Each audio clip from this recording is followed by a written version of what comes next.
Our next guests have 6 Grammy Awards, 3 multi-platinum albums, and have spent 12 weeks at the top of the charts with 5 #1 singles.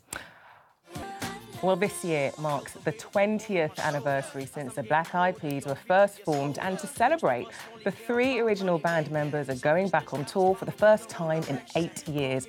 And without Fergie, well, I'm pleased to say that Will.i.am and Taboo join me in the studio. You were saying, wow, Taboo, why is that watching Where's the Love? I mean, it's nostalgic, you know, seeing his younger brother who's now 25 years old. Yeah, he was like a little, Baby. he was little there. Yeah. Now he's gained a lot of weight. Yes, Oh, I said it on TV. Yes, that means you need to go vegan too.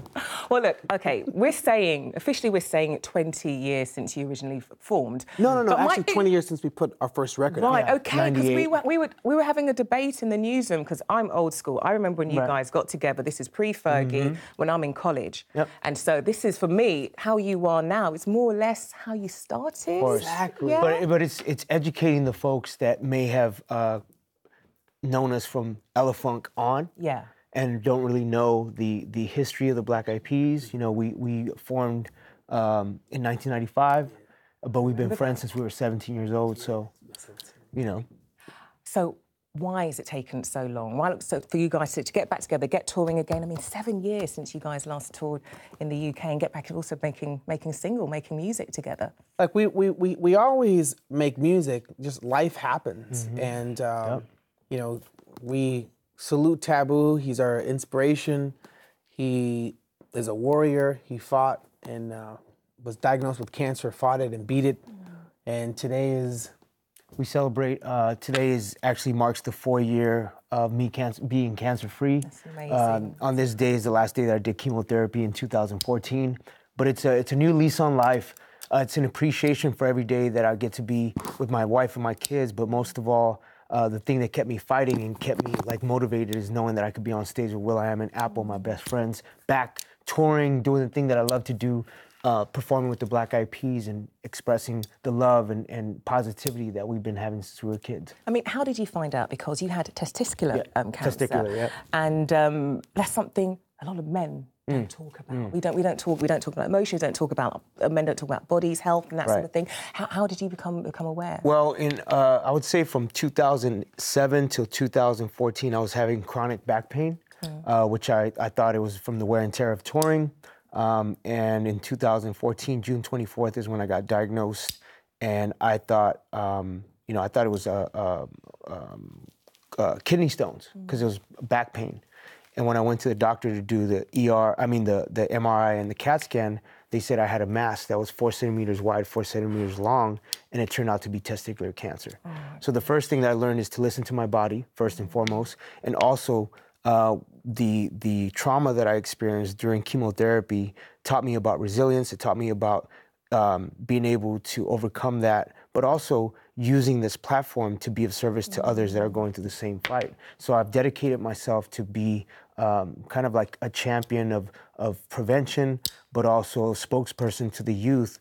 And I've joined forces with the American Cancer Society and the Joe Biden Cancer Initiative to be able to be that person. I mean, just incredible that you're just continuing on doing this work and hopefully just helping other people, and hopefully making people more aware of this It's important because a lot of us, so. we have an ailment or a pain, and we're like, it's cool.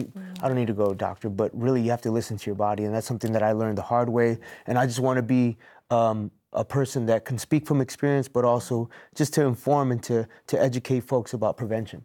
Well, it is amazing that you are here, able to make new music. Let's take a look at one of your latest tracks and get in. I'm about to get it. I'm about to get it. Get it all. I'm about to get it. I'm about to get it. Get it all.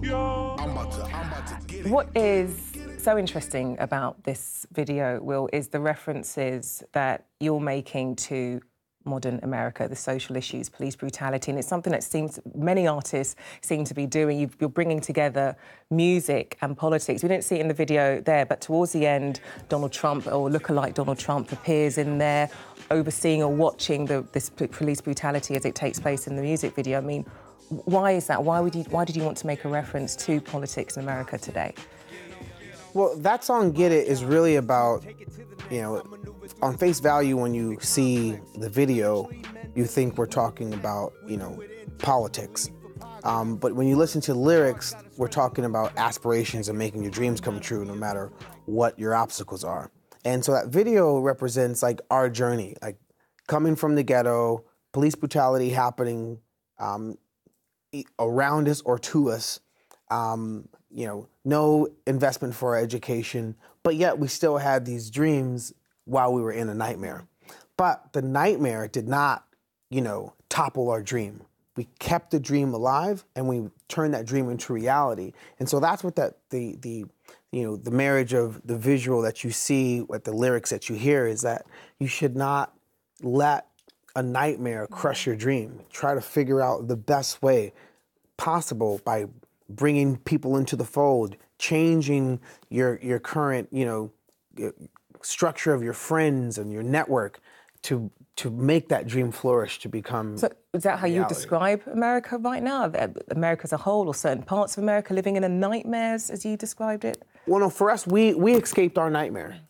And that's what that video represents. So do you have a message for Donald Trump? Is that a message towards the Donald? No, that song to me, to us, it's not politically charged. The video, coupled with it, is just to show that, you know, we come from similar, you know, backgrounds where there's crime, gang violence, police brutality, drug infested, no, you know, support for the youth as far as investing towards education.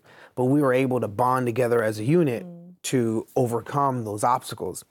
And if we can do it, you can do it, right? Let's not blame anyone but our ability to form a unit within ourselves to be our own salvation. And that's why I say Taboo is a hero. Apple is my hero. This is my unit, that my dream manifesting squad.